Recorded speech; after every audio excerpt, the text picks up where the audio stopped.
There you go. I'm notorious for that. I think I'm recording and then I'm like, where did it go? Well, I never pressed play, or what I did.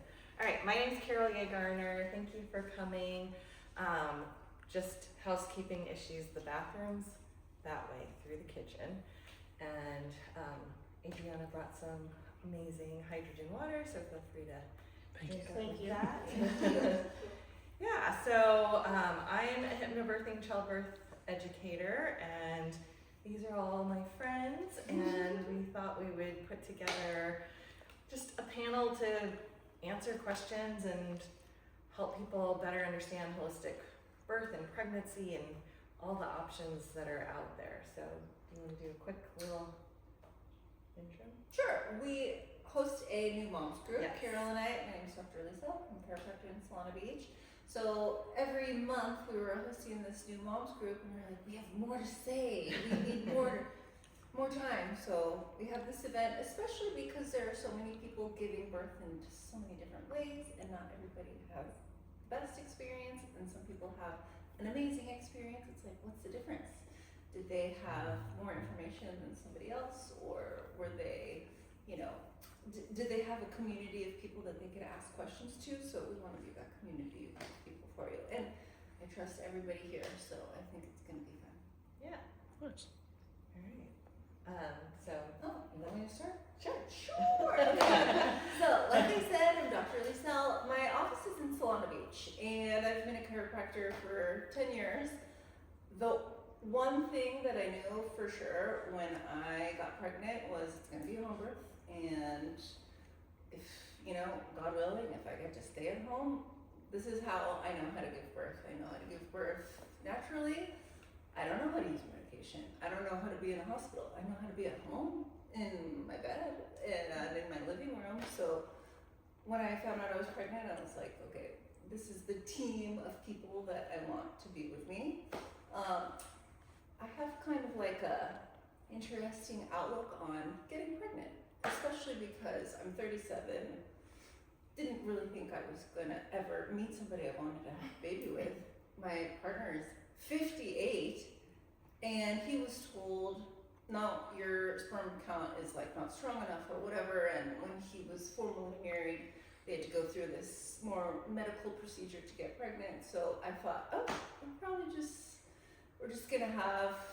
I'm gonna have a stepdaughter, probably not gonna get pregnant. And both of us were fertile enough to have a pregnancy. And it was like a little bit of a surprise, but not a surprise at all, because I've been getting adjusted by other chiropractors for the past 10 years. He actually found me to be his chiropractor. That's how we met. So this guy is healthy now. And look at that.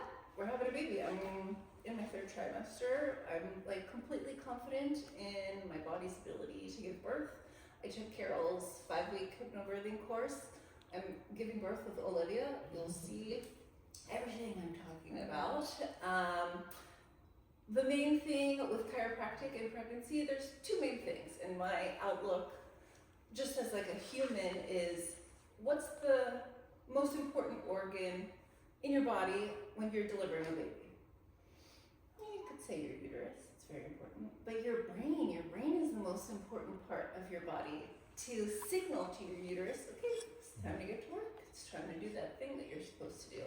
And chiropractic connects your brain to the rest of your body through your spinal cord. That's why we're adjusting people's spines. It's nice to feel good and to hear the crack and get your body to feel good without any pain. But the more important part is getting your brain to actually communicate to the rest of your body through your nervous system. So that's my philosophy on chiropractic, and I'll die on that hill. And then the second part of chiropractic is called Webster technique, and that's for pregnant women. So very commonly people find chiropractors when they're pregnant if they're in pain, and that's number 1. But number 2, sometimes if their baby is not moving head down, and then they'll find a chiropractor. And my outlook on those things is, why don't you prevent that breech position from ever happening? Start your chiropractic early in your pregnancy, and then you'll never have to deal with it. Because if your pelvis is open and mobile, and your ligaments are nice and stretched out, then that baby always has space and time to move down, because 42 weeks of pregnancy is plenty of time for a baby to move head down. So when people are already under chiropractic care, they're able to get pregnant. When they're already under chiropractic care, they feel better, and then once the baby's supposed to be delivered, their body is prepared and mobile, and then not to mention that 4th trimester, their body's able to repair because it's used to it. It's like your body's already been doing the right things this entire time. So myself as a chiropractor, it's like the #1 thing I've been doing this pregnancy every single week is getting adjusted. I have a new chiropractor who joined my office who's going to take care of me. I'm employing her to take care of my existing patients because I'm so passionate about pregnant women having an experience that is positive, you know, like it makes me really sad when I hear from women these kind of like traumatic experiences, and I think, how can we prevent that from happening? Let's have a good pregnancy along the way. Another aspect of chiropractic that I like is like, it's pretty fast. It's pretty fast to get adjusted. So, you know, if you're working, if you don't have a lot of time, it's like you can get adjusted and out the door in 15 minutes. And we make it affordable. That's the other thing. It's like another principle that I have in my office is like, I want people to be able to pay for it. I don't want them jumping through hoops, going through insurance and stuff. It's like, if it's affordable, it's easy for you. I just want to help you along. So, you can always just hit me up on Instagram. It's the easiest, Dr. Lysell. And then our website is drlysellewis.com. Thank you. Huh? You're so eloquent and concise. Especially being pregnant, like, well done. Try to follow that well. My name is Ashley Lanahan, and I'm one of the co-founders of Indigo Dragon Center, which is a wellness center in Leucadia. We've been open 18 years. And I think 18 years ago, I had a hypnobirthing class with Carol. And then were you teaching? No, you were teaching at Dr. Byer's place. But I did teach it. And then you moved into Indigo, where I did my second birthing for my second one. I have 3 kids, 17, 15, and 7. I had my 3rd one when I was 43. And all the experiences were very different and amazing, and I used hypnobirthing every time. I do chiropractic every other week, and acupuncture every other week. So definitely believe in both for supporting pregnant women.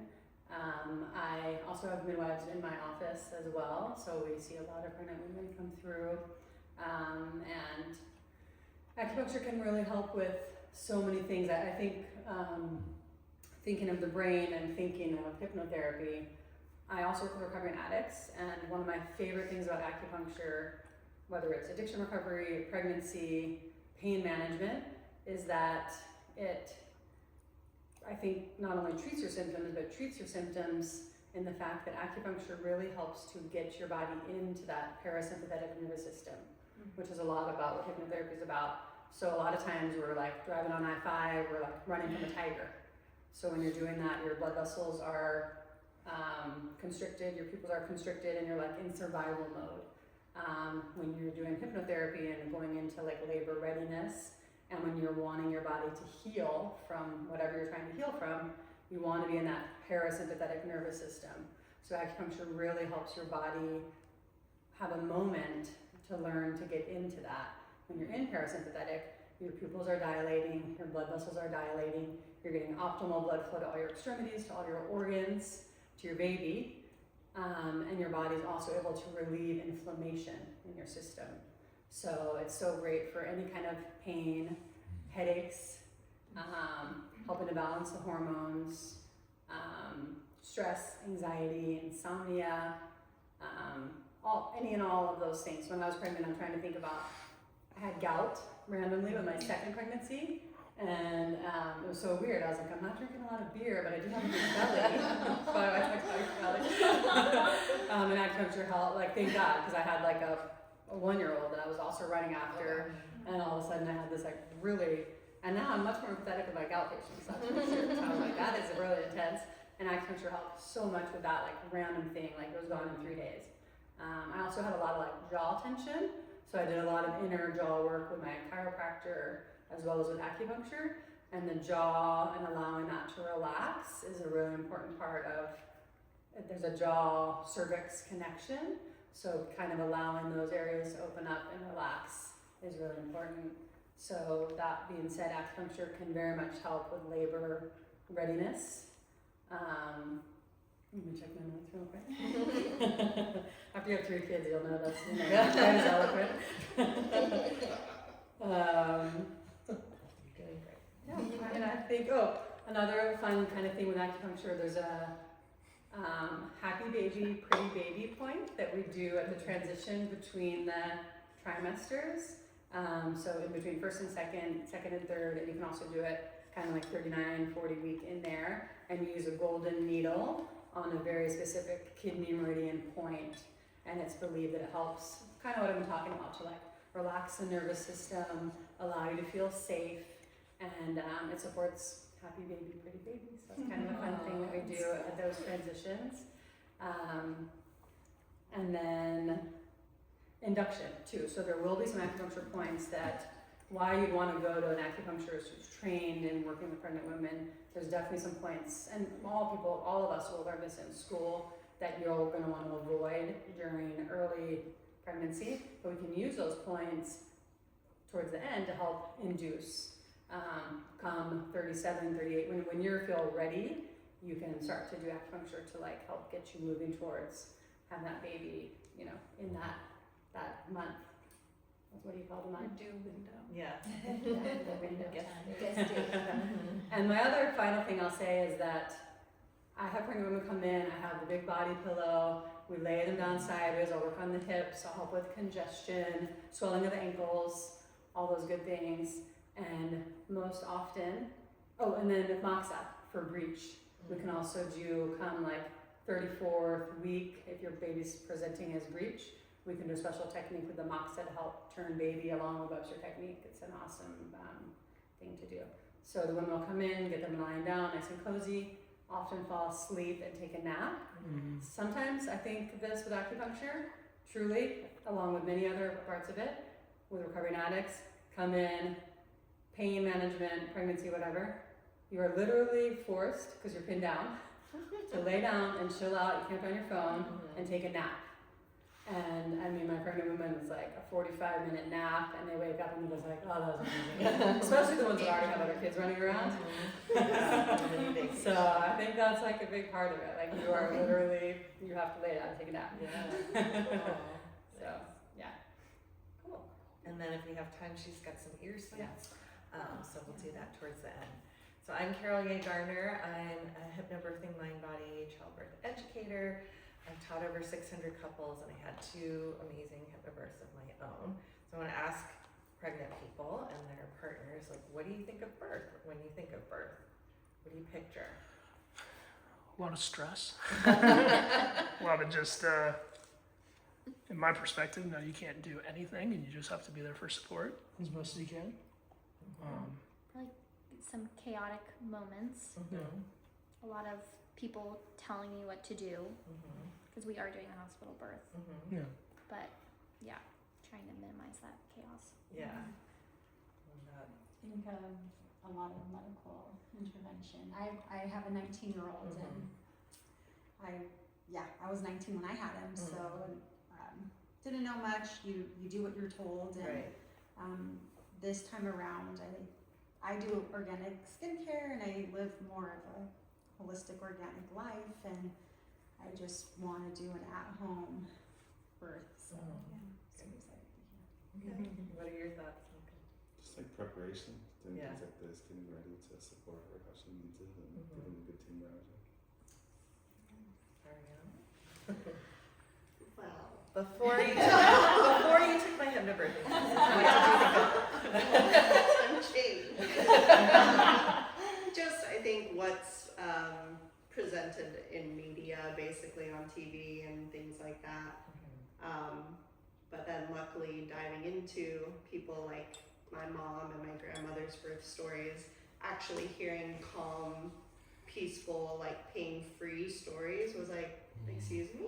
And then I got to learn even further. So, yes, like I said, my mind has changed. Yeah, so I think we grow up just seeing what's on TV and we think birth looks like that, especially in the hospital, right? Screaming mom, dad's getting his hands squashed and getting yelled at, right? And the dad's just kind of sitting there going like, I don't know what to do. So birth can be completely different, and what hypnobirthing can do for both of you is teach both of you what the physiological process of birth is, because so many people don't even really know what the uterus is. It's a set of muscles, it's an organ, and what it's doing, and that if you get out of your way, your body and your baby actually know what to do. So the key is learn how to relax, but that's counterintuitive, right? To relax during contractions, to relax during pain. So what hypnobirthing does is it retrains your brain how to stay calm when you might be feeling really intense sensations, have lots of distractions, but stay centered and calm so that your body and your baby can do what they're naturally capable of doing. When you go into birth and you're fearful and tense, it sends out the fight or flight response, which sends more blood and oxygen to your heart and your lungs to keep you alive, to survive, right? And to put more oxygen and blood into your arms and your legs so you can run away. But your brain doesn't know the difference between an actual threat or just an imaginary threat. And if you're going into birth thinking, this is gonna be the most painful thing of my life, and I just, I don't wanna do it, but I want this baby, it could be, 10 hours, 20 hours, or my mom had this awful experience. If those are the kinds of things that we're thinking of, that fight or flight is gonna stay there. And that the first sign of any discomfort, you're gonna tense up, and then that puts more blood and oxygen to the heart and the lungs, and away from that middle layer of the uterus that brings blood and oxygen to those muscles and to the baby. So when you don't have enough blood and oxygen going to a muscle, you basically have a Charlie horse. I'm sure we've all experienced Charlie horses. I know you had your first one the other night. And so if you can imagine, that's pretty painful. And to have that happening every couple minutes in your stomach for 9-15 hours, that's not anything anyone would really be like, yay, let's do this, I'm gonna relax, right? So hypnobirthing is gonna teach you how to get calm so that the fight or flight response is not released in the body, so that you can be comfortable, because when you're calm, blood and oxygen is gonna flow to those muscles, to the baby, and the likelihood that the baby is gonna have a heart rate that looks funny, that's gonna require an emergency C-section, is gonna be significantly lower.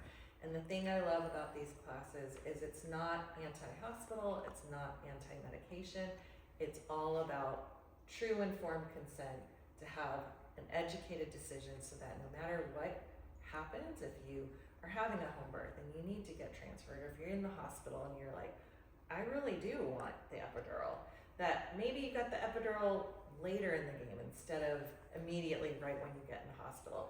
But whatever choices that happen are choices that you get to make, instead of what you were saying, Riley, where it feels like people are telling you what to do. You get to be the expert of your body, and dads, you get to be the expert of how to support your partner. So the dads oftentimes leave classes just so empowered and confident to know how they can be there with mom in labor, so that you're not just sitting there going oh no, you're doing great, you're gonna be right there with your wife, partner, helping to support her so that she can stay calm and focused. And especially for a hospital birth, your partner's gonna be the one that's gonna be protecting the environment and making sure that when a nurse walks in, they're quiet, they're respectful, they're not interrupting, they're not talking about pain, they're not pushing interventions and those kinds of things. And a lot of the dads that have hospital births, they come and tell me afterwards that the staff sometimes mistake them and say are you in the medical field? Because they know the questions to ask, they know the lingo, they are, right there with the mom in labor. So the classes are 5 classes, 2.5 hours each, 1 class a week. And ideally you're taking the classes sometime in your 5th to 7th month. And that gives you some time to practice, because what you are really doing is you're reprogramming your brain so that your brain doesn't go to the default, which is what we see in TV and in the movies of scary, screaming mom, right? We need to reprogram the brain to realize this is a normal, healthy, natural process that you can stay calm during, and that requires practice and time and mindset work. Learn visualization techniques, mindset techniques, breathing techniques. You're going to push a completely different way than you see on TV, and you learn all the things on how to stay calm during your labor so that you can just have a really beautiful, empowering experience. So, Just the rainbow relaxation. yeah. Yeah. So you listen to some audio tracks at night to reprogram your brain at night too. So that's me. I'm Olivia Knowles. I'm a licensed midwife. I work in a small, kind of home birth focused practice, but we provide care for people planning births in any location. I kind of got into midwifery because I thought I was going to go to medical school. And in undergrad, I was meeting with my advisor. I was super passionate about advocating for clients in pregnancy to, take charge with their nutrition and their care, have choices that really align with them and their families. And then just by some stroke of luck, my academic advisor and his wife had their first baby at home with a midwife. So he was like, you shouldn't go to midwifery school, which was very lucky that I met them and they shared that with me. Midwives care for generally low risk and healthy normal pregnancies, and that's what we see for most of our home births. But kind of as we've been discussing today, regardless of where you want to give birth, taking the accountability to take charge for the health of your pregnancy benefits you regardless of what happens. Nutrition is super important and really taking care of your body. So everybody, advocate for everyone to try to go to chiropractic and do acupuncture. Definitely do some kind of childbirth education, and then hire a doula if you feel like you need some extra support, especially for hospital birth experiences. You kind of have an extra guide. I always call a doula a tour guide in a new city. They're gonna be this is normal, this is a block we're not gonna go down, and they can kind of build the space for you, but you guys are ultimately responsible for everything that, happens, and that doesn't mean that if something, bad happens, it's your fault, but you've really advocated for yourself to be in a great position. So, I think that's all part of midwifery care, is just trying to get you to think about your pregnancy holistically and how you can use those tools to have a great birth. We also really do a lot of postpartum care. So if you have a home birth, we come and see you day 1 after your baby's born, day 3, and then a couple weeks postpartum. But we also do postpartum care for families that have a hospital birth, and if you kind of get discharged and you go into parenthood without a ton of care, you're gonna see an OB or a provider at 6 weeks and potentially see your baby, take your baby to a peds or see other providers. And so it's really nice to kind of have that in-home support and a little bit more of, a medical eye on what's going on, but we're also very natural and holistic. I was kind of trained by a midwife who was a homeopath, so we use a lot of homeopathic remedies, and just trying to keep things as natural as possible with nutrition. If we do home birth, like I said, but also kind of doing pregnancy visits for people planning hospital births, trying to get education on how they can advocate for themselves, and then like I said, kind of one-on-one postpartum care in home and in the office if you are needing a little extra support after going home with baby. Cool. Thank you. Oh gosh, you incorporate everything they just said. Yeah. My name's Valerie, but everybody calls me Val Peterson. I'm at 25 years as a birth doula. I have done postpartum too, but birth is where I get the job done. It's my jam. Kind of like Olivia just shared, I had a healthcare background. I finished San Diego State with child and family development with an emphasis on early infant toddler development. And I'm from San Luis Obispo, found myself up there and was working for San Luis Ambulance, fell in love with patient care and loved the using your brain aspect of it, just a nerd with the medical side of things with overall patient care. And then I had a firefighter schedule, so I took a 200-hour massage course, and that instructor is what told me, you know, hey, where are you guys all headed? And I'm like, I don't want to work in a spa. I want to work with moms, pregnancy babies. And she goes, why don't you look into becoming a doula? And I said, a what?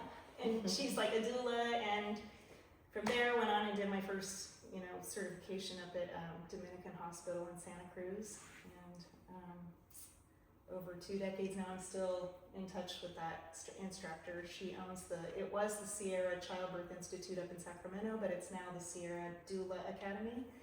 And she does trainings all over, and knows Penny Simpkin, who's a, you know, she's a, what would you call her, a trailblazer for birth, and was a physical therapist and everything. But yeah, so then I was finished the ambulance. I thought I was going to paramedic school, Daniel Freeman at UCLA, and then got back to San Diego and to try to finish the certification. Up there was not really the avenues to get your 3 births in the 2 years and do your paper and read a book and get your actual certification. So I was thinking, while I was living in Santa Barbara, I'm like, maybe this isn't supposed to be for me. This is becoming hard.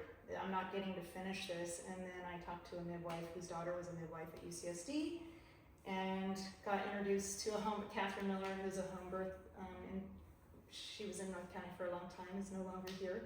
She passed away a few years ago, but I got to assist her and shadow her. She had delivered a number of my friends' babies, and then I started Hearts and Hands down at UCSD and just got to see all sides of it, and I got into Grossmont's respiratory program instead of the paramedic route. And finished that program, and I went to a very busy NICU here in San Diego, and it was there that I saw, it was amazing on the clinical side of the experience to see it. You could go to 8 to 10 births per shift, and so on that side I was getting so much experience, but there were so many interventions in the hospital side of things. That is where my defining moment came, that I'd see so many amazing births, home birth, I've assisted and saw like the powerful experiences of those experiences. And I considered going through the midwife program at one point too, but I realized for me personally, I could serve more people who felt safer having a baby in a hospital, and saw the experiences of which hospital, the politics, which places, what childbirth education classes were being done, what was happening on these, like you said earlier, how come some people are having such amazing outcomes and positive experiences and other, the extreme opposite?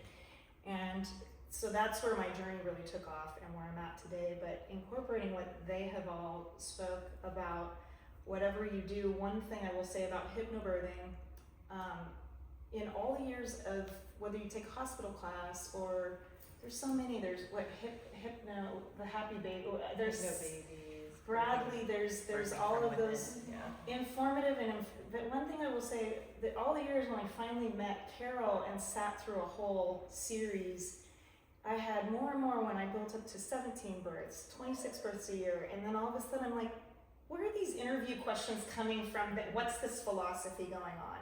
So I need to meet this person, and I went and sat through her class, and I was like, okay, I understand it, because now more and more, let's say you take 26 births a year, 2-3 births a month, those people that were taking that class in particular, no matter whether it was unmedicated or they went in saying, I'm informed, I don't do pain, I want the epidural, and then they were finished, and then they went into labor and they had an unmedicated birth. If they thought they wanted it and things changed and they had a medicated birth, or things changed and they ended up with a cesarean, the one thing that I noticed personally on my journey with all of those families were that they had much better postpartum recovery times. Like they just had a more positive, like, hey, it's a healthy mom, healthy baby, where other classes, and I'm not downplaying any other styles. I just noticed the ones that are extreme one way or extreme other. It's like when the things start to kind of change and go off. Those were the ones postpartum wise that had a little harder times for me. That's what I've watched. So, and then acupuncture, don't even get me started. I had a couple breech babies to, I'm gonna have to go in for an induction, and then their water breaks 24 hours later, go in, and then the care. Webster technique, that I've had families where baby number 2 with the pelvic floor recovery type scenarios, all kinds of different scenarios. That is a game changer that they said they wish they had known for baby number 1. But yeah, acupuncture from also supporting families who were on their journey to get pregnant. There's so many really wonderful things, and home birth is amazing if you're gonna, go down that journey too. It's been I feel very blessed to have started and had my journey go. Because San Diego, I thought, this isn't meant for me, because I wasn't getting those births to finish up that original first certification. Then UCSD. I was told, you're not relatable, you've never been married, you've never had a baby, and I was like, I was like 27, and I'm like 52 now, but I'm so glad I never listened to that woman up in San Luis Obispo. Then San Diego, all of the gals that when I did their volunteer programming got going, they're like, none of us are pregnant, we're in medical school, or we're doing this. Everybody was there, so supportive, and it just reshifted. Goes to show you the power of like positive stuff, growth oriented, so. But yeah, I've loved the work, and doulas don't take over don't take the place of the dad or the partner. That's a number one myth. And another one is, you only do home birth and don't support hospital or medicated births. No, that's not true. But there's all those things that you get told and you hear. It's just, we educate, support, guide what's working, what's not. Gently make suggestions, but the mom in labor is ultimately the one who guides the show. And not taking over the role of the partner, and just we support the birth team. We're not taking over anybody's place in and during the birth. But and advocacy for the birthing mom and the newborn as well. What are your babies? What are you wanting for that baby in the postpartum care in the hospital is very different than a home birth. That is for sure. Things move very, very fast, and as the shift changes, it's just different for sure. So just being educated is powerful, and asking questions and feeling supported. And then there's also like she said, the postpartum visits. That's more of sometimes the overnight care, light housekeeping, different things, various different needs for the family. Multiples are different, ball of wax too. But so I'm wishing you all the best. Thanks, Val. Yeah. And Dr. Danielle's here to help. I'm Danielle. I'm a pelvic floor physical therapist. So I won't be involved in the actual birth, but I'll work with you before, preferably, and after as well. So here I brought a model of the female pelvis. So all of these red things are your pelvic floor muscles. So they act as like a sling or a hammock to hold up all your pelvic organs. So you have your uterus, your bladder, and your rectum. And they play a role in sexual function and then maintain continence so that you're not peeing, pooping, or passing gas when you don't want to.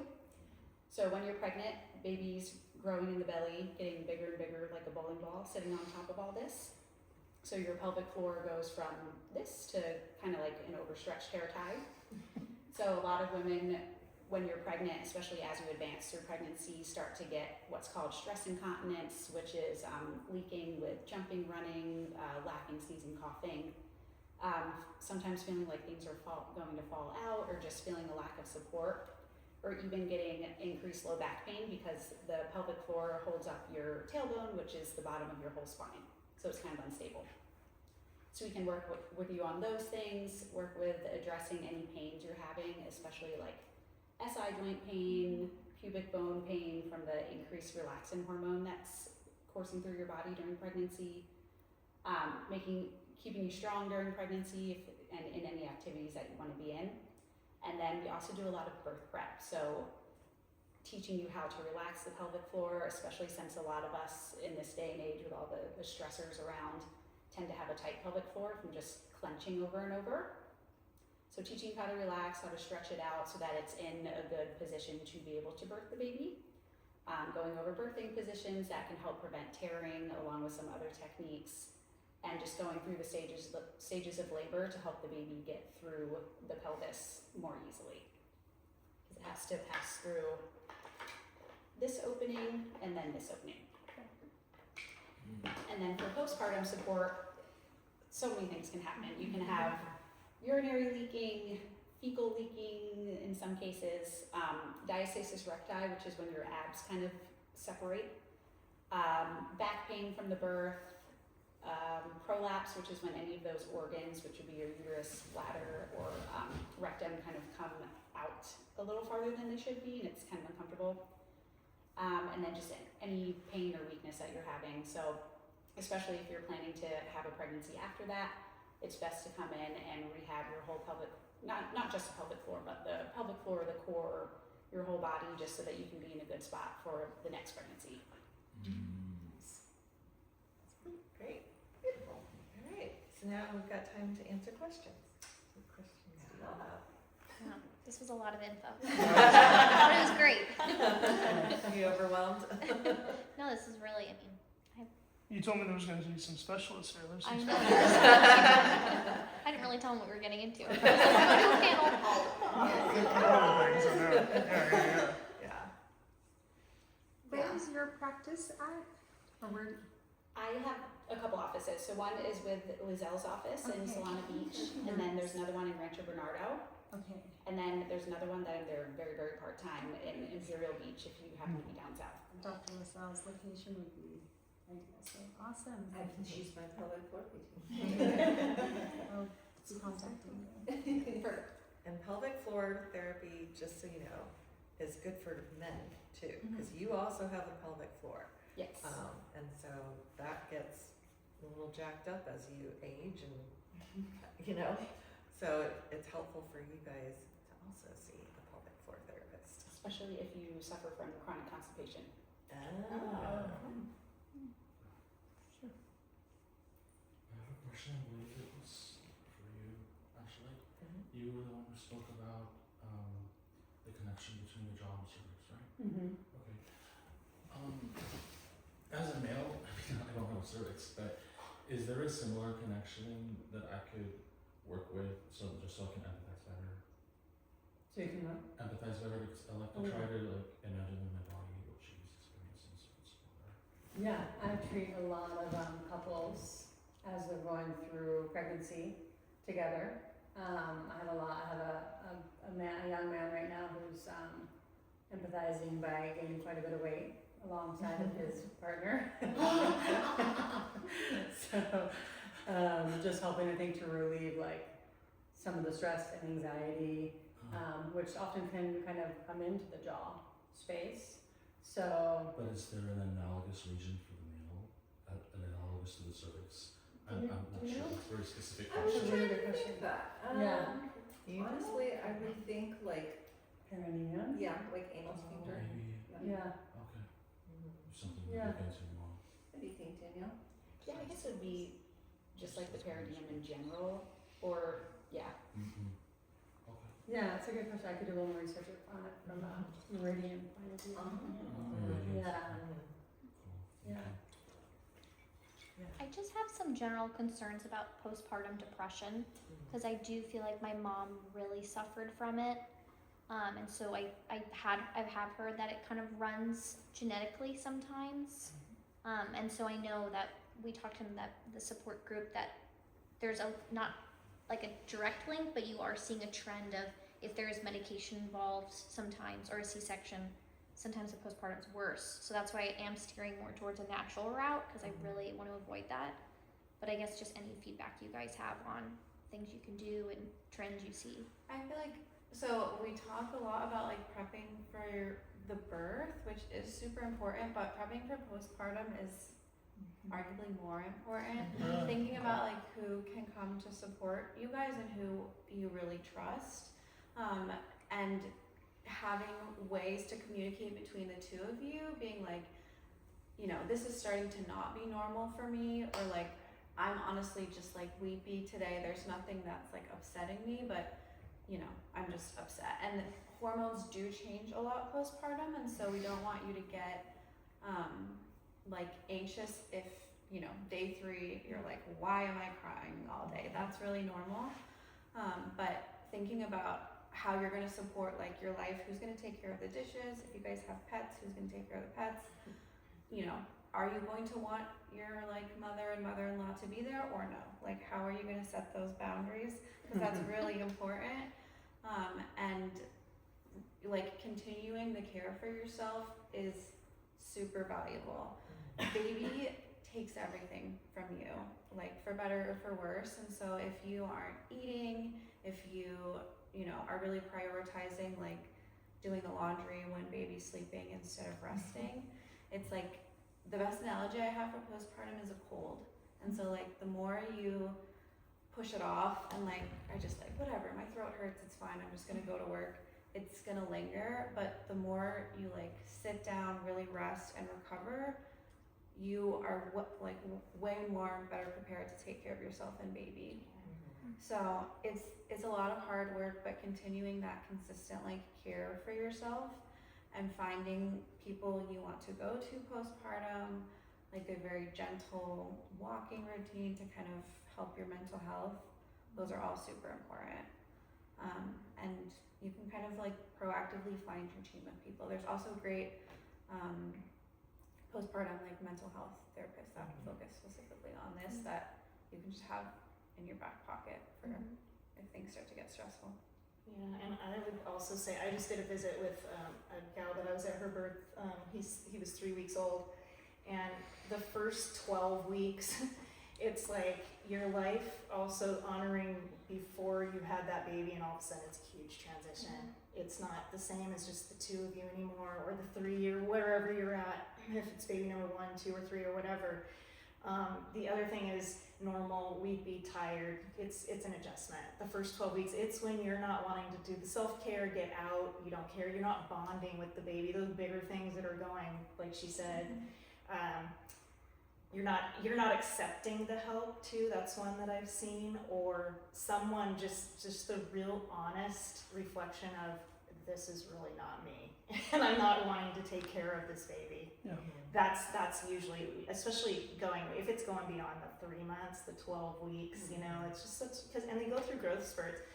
The sleeping, you're gonna have people tell you, do this, do that, don't do this, don't do that. Make it your own, it's your baby, and it will all be different. And also breastfeeding, it's all different. You can have one lactation consultant, you can leave the hospital, oh my God, it's that my milk didn't come, I didn't have this, I didn't have that. Yeah, you did. It was you were producing milk around week 8 to 10 in development. How much, you don't know, and it takes, everybody's a little different. But the other thing is, I saw this analogy for somebody who's retired now. I forget where I saw it, but it was the woman I just saw, she said, I think he's sleeping just a little longer at going on 3. And I go, well, they go through a great growth spurt at week 3. Just when you think you got it down, again at 5, then again at 7. So those first 12 weeks, hang on tight. You can do it, you got this. But they showed a picture of Cheerios, I think. It was all lined up. And then it was like blueberries, all the different sizes. And I loved it because she's like, if somebody tells you, oh, they cluster feed and they, no, every 2 hours, oh my God, the baby slept an hour longer. If they're sleeping a little longer and if they're peeing and they're pooping and they're gaining weight, you're doing something right. So if they sleep an hour longer, oh my God, it's gonna be okay. Yeah. You know, so. Do either of you two do placenta encapsulation? Yeah, I mean, I personally don't because I live in a small apartment, but our practice does, and that's something you can consider. They will let you take your placenta from the hospital. You don't have to say you're going to consume it. You can say you're planting it under a tree, and then it's just easier to get the placenta out of the hospital. But sometimes that helps with like replenishing your hormones. It also is like a natural, iron supplement. It's just like a desiccated organ.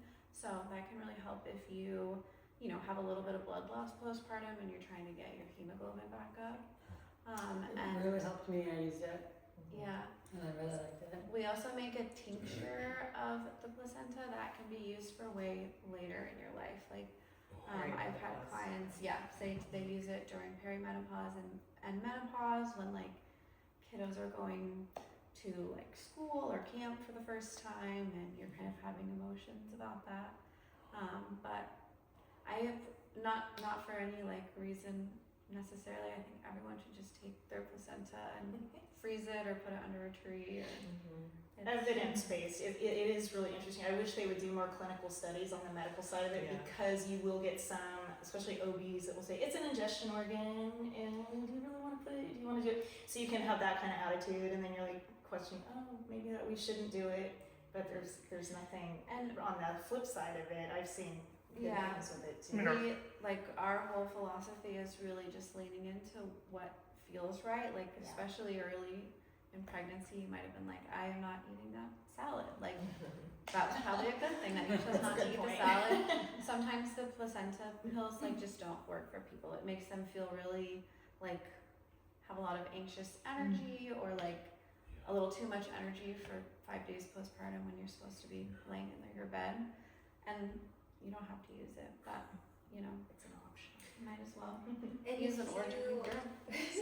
If you can't take yours home, I think Ancestral Supplements has beef placenta pills.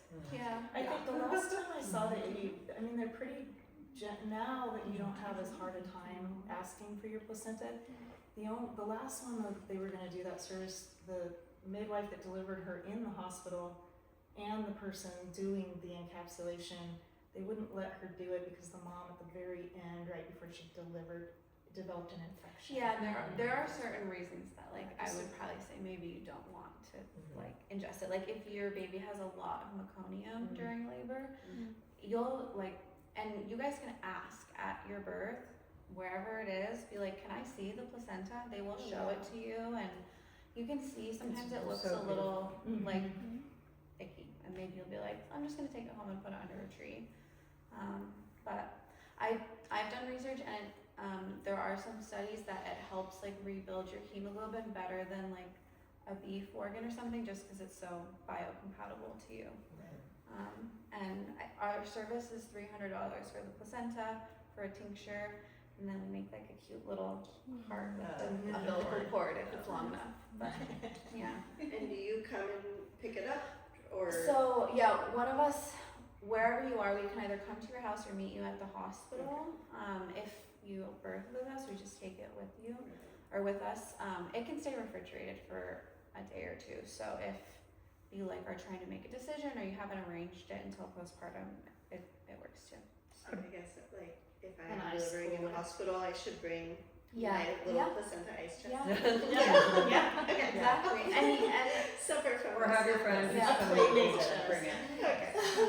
something like that we talk with everyone about is going to the hospital. Like we've been saying, you guys are the keepers of your care, and going in there, regardless of how you feel about, medical providers or OBs or being in the hospital, kind of killing them with kindness and being like, hey, this is what we want. We're really excited to be here. Thanks for supporting us. The hospitals here are pretty like understanding about what you want to do. Labor and delivery, they'll do whatever you want. Postpartum is a little harder. The peds will come and talk to you and make sure you feel informed about all your choices, but you guys are in charge of everything. You can decline things, you can fire your nurse, you can fire your OB, say I need someone else, this isn't working for me. Super good info to know. Yeah, and you can switch if you're not proving out at like 28 weeks or 32 even, depending on what's going on, or the attitude is changing, you're like, I'm getting kind of stressed now. They were really cool in the beginning, that's been a common one over the years. Like, switch. And they're like, oh, I didn't think we could do that. I'm like, oh, you can do it. I just had one of my best friends go through the experience where they had a really stressful nurse in the room and they didn't do anything, and now it's been a whole year later and we're still talking about it. Like, it's an experience, and it's like, I just wish you knew that you had that choice to be like, I understand this is your hospital, but politely get out and let someone else come in here. They'll be like, okay, thank you. Yeah. They'll bring someone else in. Yeah.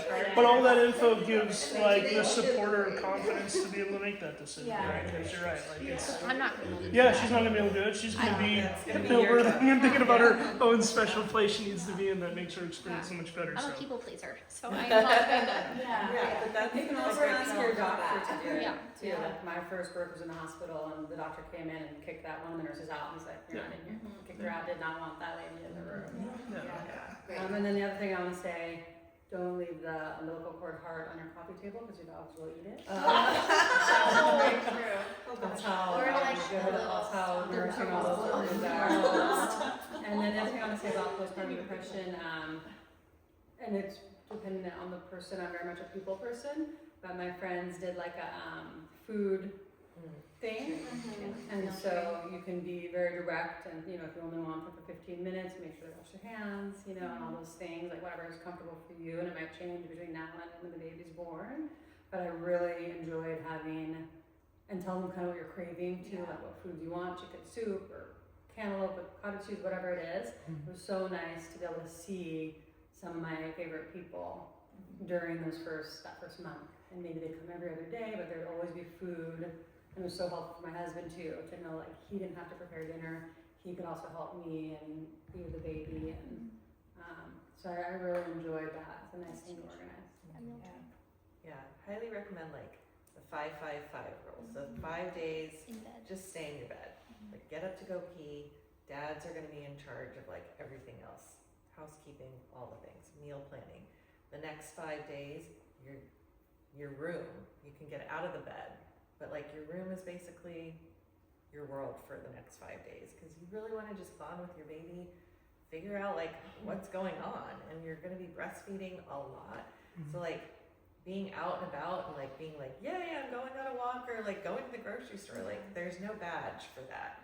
Like you are recovering from like a major physical situation.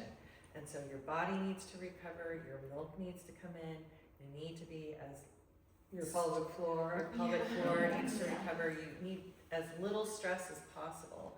So then the next 5 days, the last 5 days, then your house is like your world. So you gradually just like take that time to expand your world and make sure you've got all the, you know, the meal prep done, you've asked for the support, you've got the breastfeeding consultant already lined up, all of that, those kinds of things. And then the other thing about hospitals, as I talk about in my class, is you're basically paying $15,000 for like a 2-night stay in a hotel.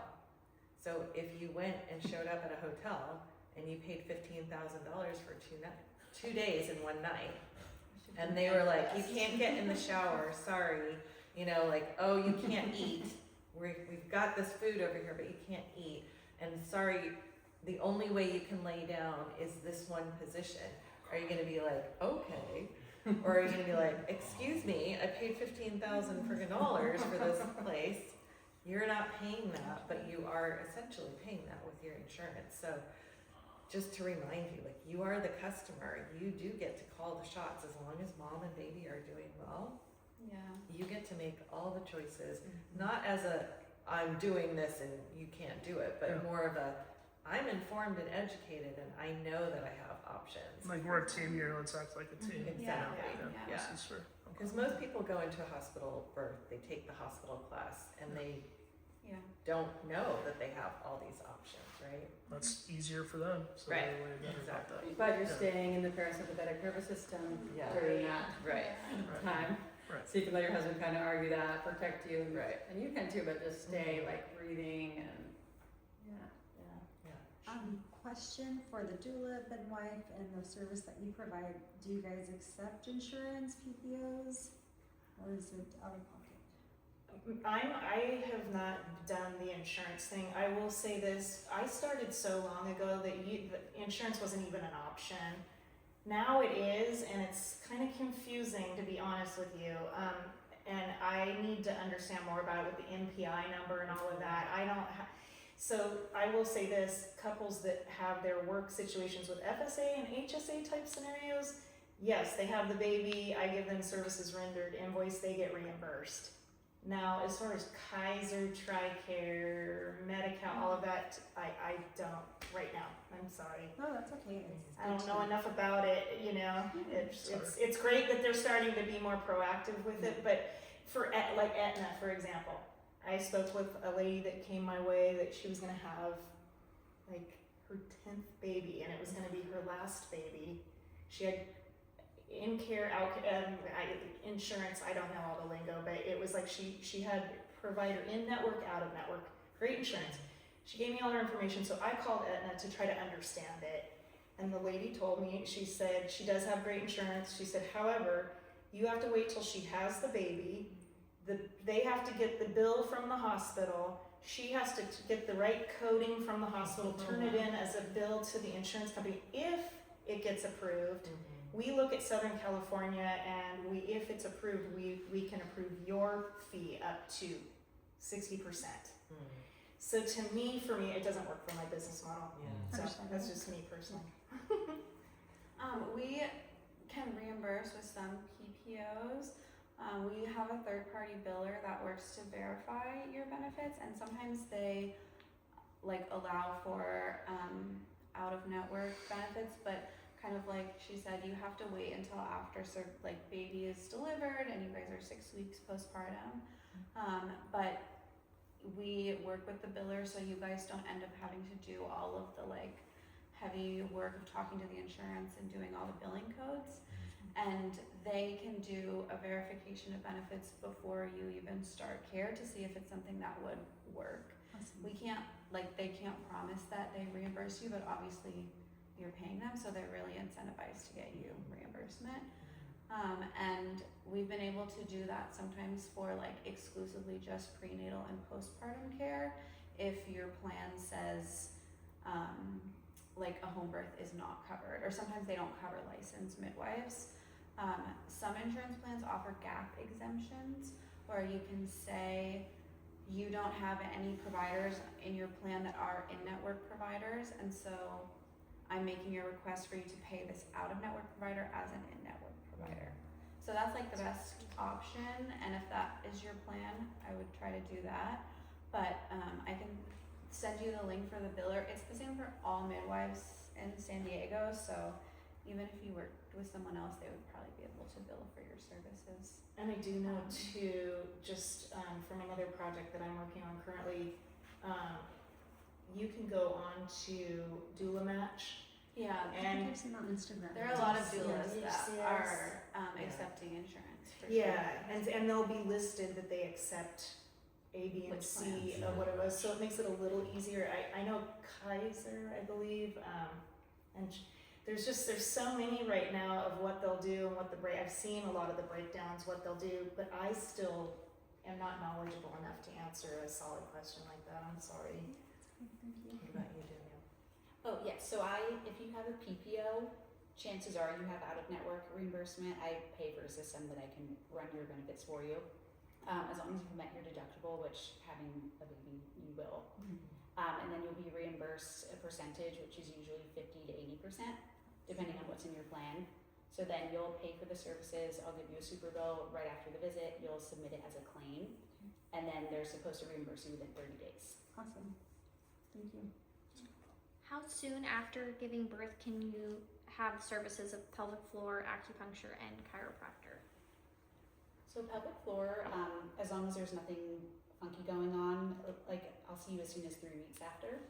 The 6 week like postpartum check with your OB, if you have an OB, is kind of just an arbitrary number. So you can come in before that. You could do acupuncture really as soon as you wanted to, but I would probably follow the 5-5-5 rule in terms of coming into an office. I feel so lucky when a lot of times I'll see pregnant women and won't see them again until they need the happy baby, pretty baby point, 3 years later. But I love getting to see my pregnant mamas and the babies, and I can usually work it out to come in and have baby like lay with mom on the table, or baby will just be sound asleep and we can do acupuncture, and baby wakes up, I'm happy to hold baby and walk around for like 6 weeks. It's like my favorite thing. We say as long as you can walk. So I've had people come straight from the hospital. I adjust mom, I adjust baby. I've gone to people's homes, adjust mom, adjust baby. I've adjusted people in delivery. Yeah. So you'll adjust babies? Yeah. And it's like if a baby has colic, which I know is like an ambiguous term Really now, good for but that. Right. I've been seeing a lot of TikToks of people taking their colic babies to chiropractors. Definitely, yeah. No, we're lucky. They come in with colic and they leave with it. So Okay. yeah. I also offer home visits for new moms, so Oh, you do? if it's Okay. too hard to get out of the house, I can come to you. Yeah, Great. there's so many great resources for people to come to. So if you guys have the means, do that. Stick with the 555. Right. Yeah. Like you're right. There was so much information tonight, but like, how many people don't know this information? I didn't know anything about anything of what you talked about. I mean, there's, yeah. This is a crash course for sure. Yeah, It's yeah. great though. I mean, like, it's just like for just so much information. And I think one of the things you'll learn if you guys all doing the hypnobirthing class, one of my favorite things that we learned, a couple of things, if I could say. We did this cool thing, and I don't know if you do it online, but you stand in a circle holding a pencil, and Carol would say, okay, now, you close your eyes, okay, moms and dads, try to drop the pencil. You kind of like listen, like, is that even? And then try, whatever you would say, and then you say, okay, drop the pencil, and then we drop. And so I really learned from that, like you can say try, okay, I'll try to meet you, blah, blah, blah, but are you actually? And I think I was pregnant with my first, and you know, my mom's generation, and I'm older than all of you, was very like, not about natural birth, home birth, and I'd go home to visit my parents on the East Coast, like, oh yeah, I'm gonna try to have a natural birth, but it was like, I was kind of, you know, it was like, I wasn't embodying it. Yeah. And so that would help me so much of like, that's what I want to do. Like, I'm going to have a natural birth. And then the other thing kind of that goes along with that is people see you pregnant and love to come up to you and tell you all their stories. Good, bad, ugly, whatever. And my husband was so great because I'd kind of not, like, I'm pretty nice and I kind of not how to listen. And we'd walk away and my husband would say, cancel. You know, because like that's their story. Not your story, and I use that all the time I use both of those things for all kinds of things in my life. Like, I'm gonna do it, I'm not just gonna try, I'm actually gonna do it. And yes, that's your story, but it's not mine. And I feel so lucky that all three of my births were just amazing. And I have like the most drug-like memories of these births. It's almost like time slows down, it speeds up, it's slow motion, and your body can produce on its own all of the drugs and better than any hospital is going to give you to make things easier or whatever. And If you're relaxed. if you're not, Without and the needle. I used to think it was like really brave to have a home birth. I was 43 when I had my third one, and unfortunately I was planning a home birth in the water, like my second, and we went, I did acupuncture, all the things, and you can't go past 42 weeks anymore in the state of California. Plus I was 43, I was already pushing all the limits. So 42 weeks in a day, I went into Scripps La Jolla, and I did very low drip Pitocin for the first time, and it was pretty intense. And so now I think actually having a hospital birth is a lot more brave, because that Pitocin was way more intense than my natural births had been. And it probably could have been, who knows why, but it could have been a combination of things. But I think, I think there's so many great, amazing options to you. And it's not like the movies where you're like screaming and your legs are blah, blah, blah. Like it can be whatever story and you want to create, you know, just, you can do it. Well said. Well said, yeah. I have a question for chiropractor and acupuncturist. The question has to do with my wife who had a pelvis injury 17 years ago, and so it's not something that really impedes her life, but sometimes she'll feel it, and it was a pretty serious damage. It was like a heavy shock to her pelvis, and so before her first pregnancy, we were really concerned, and we didn't know if that was just all going to go haywire at the time of delivery. And we were in a small town, we couldn't get an orthopedist to see us in time, and it was the main reason we decided to have a hospital birth. Otherwise we would have had it at home. But the question well, at the time, we had the birth, we talked to the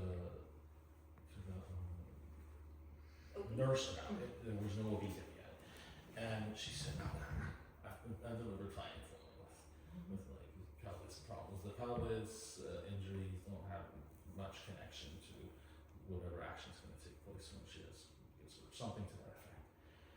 And so we've now had 3 babies, no issues, but I kind of want to get like a different perspective on this. Should we be proactive? What's the connection there? Just whatever perspective you want to share on that specific issue. I think there's always some kind of healing and repair that you can be proactive with, whether that be soft tissue like the muscles or the actual joint itself, or even just like the posture of the pelvis.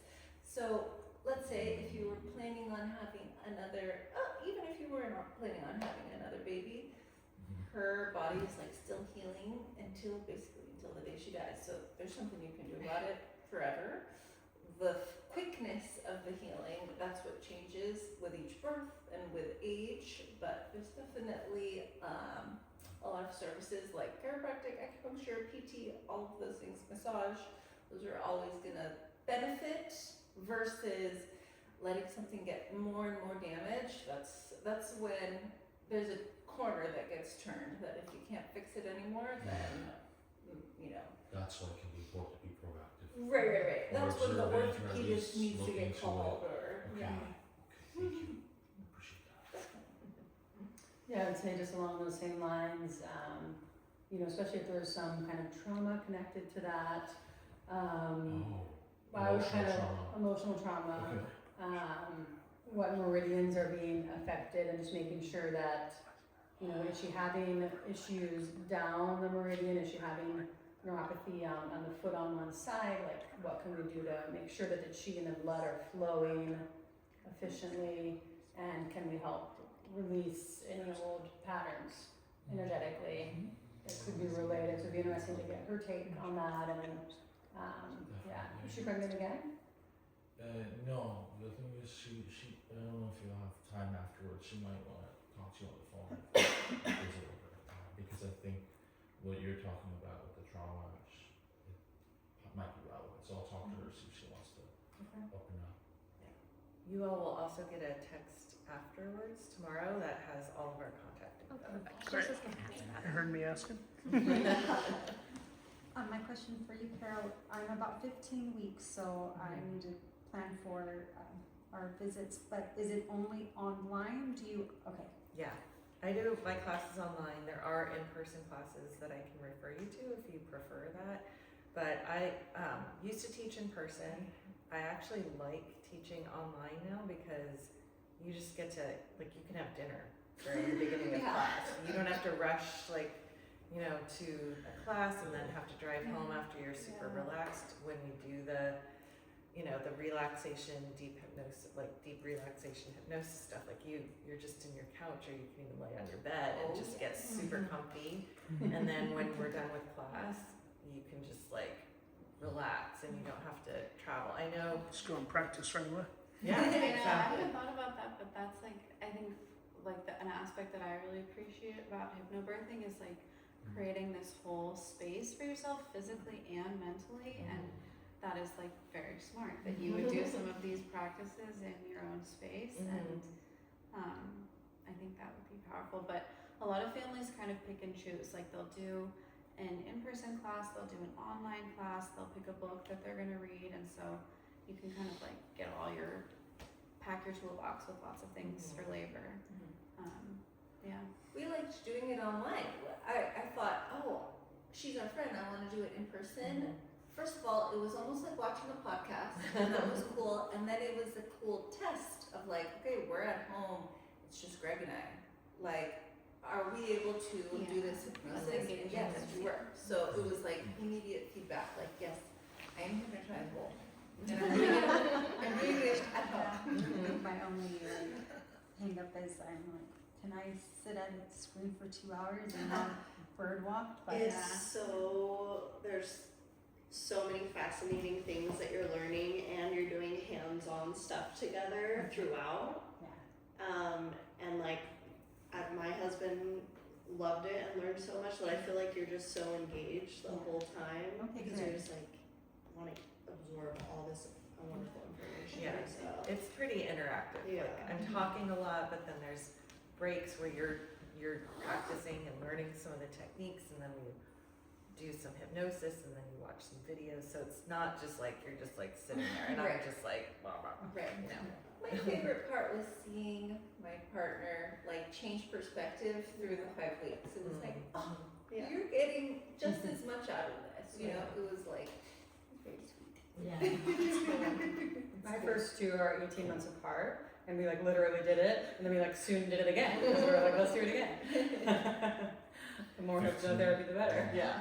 You said 15 months? They're 18 months apart. Oh, 18. Okay, Irish twins. Any other questions? I have a question about the placenta encapsulation, midwife Olivia. We're at right now we're at 8 months postpartum. Actually, I'll ask this question first. And so we don't have a placenta that we kept, but we have a placenta from the second baby that's 3 years old in the freezer. It's been frozen.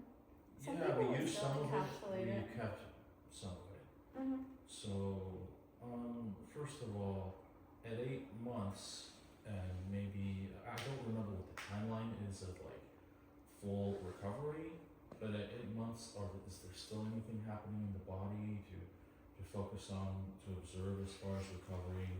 How would taking placenta pills help that? Yeah. And then the other question is, what do you think about using the 3-year-old placenta? So I think, I mean, like I said, one of the biggest benefits of the placenta capsules is like just iron support, and it has good minerals too. That's just important generally for recovery, and I think at any time postpartum it would be helpful. Even 8 months? Yeah, There's still definitely. something recovering in the body at 8 months. Yeah, Alright. certainly, yeah. I mean, even like at any stage in like a woman's life, I think it is positive to take it. I would say, I'm sure other people have encapsulated an older placenta, but it would just be up to you guys if you're comfortable with it, and if the encapsulator usually looks at it to be like, okay, does this look like it has something funky going on, or like smells different than normal, and they'll be honest with you and be like, I don't think we should encapsulate it. We don't But- encapsulate though, we just eat it straight.